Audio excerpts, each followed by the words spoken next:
Omulabirizi w'abasumba abalokole mu Nakawa mu kibiina ekibagatta ekya National Fellowship of Born Again Pentecostal Churches era nga ye musumba w'ekkanisa eya Winners Mission International ekitintale Mutungo Livingstone Kayumba akalatidde abakkiriza okwejjamu omuze ogwa nnantagambwako wabula bettanira okuwabulwa nga bwe bagenda okumalako n'ensi eno. Ensobi z'okola in this lives acknowledge the mistakes. Omuntu akugamba nti eno nsobi tokuba kukubi mpaka owulidde abantu abamanyi tegeeza nti bakola ensobi ne bazitegeera ne bazivaamu ne banoonya ebituufu bye balina okukola ne babiremerako.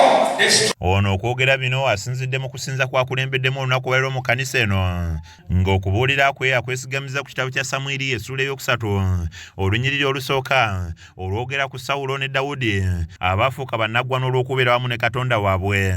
Wakati bw'abadde abuulira asabye abakkiriza bulijjo okuvumbula obusobozi bwabwe nga kyakubayamba okukola ebintu eby'amaanyi lwa nsonga yenna n'abituukako asooka na kwezuula. Presence of God in our lives distinguishes us from other people.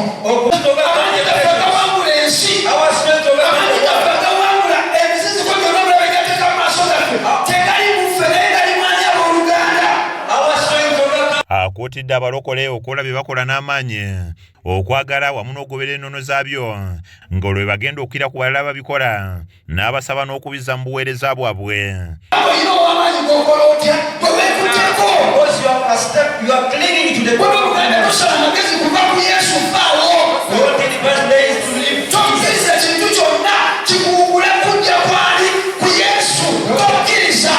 Ayongeddeko nti ebyo byonna nga biwedde bagatteko okubeerawo kwa Mukama olwo obuwanguzi bwabwe bugenda okweyongera. Ono era abalabudde bulijjo obutamaliranga biseera byabwe ku bantu abatabaagala okukosa n'abo ababakyawa wabula amaaso gaabwe gonna bagasitwe bagoolegeze Katonda nga abakyawa bajja kubaagala olw'ekisa Katonda ky'abataddeko.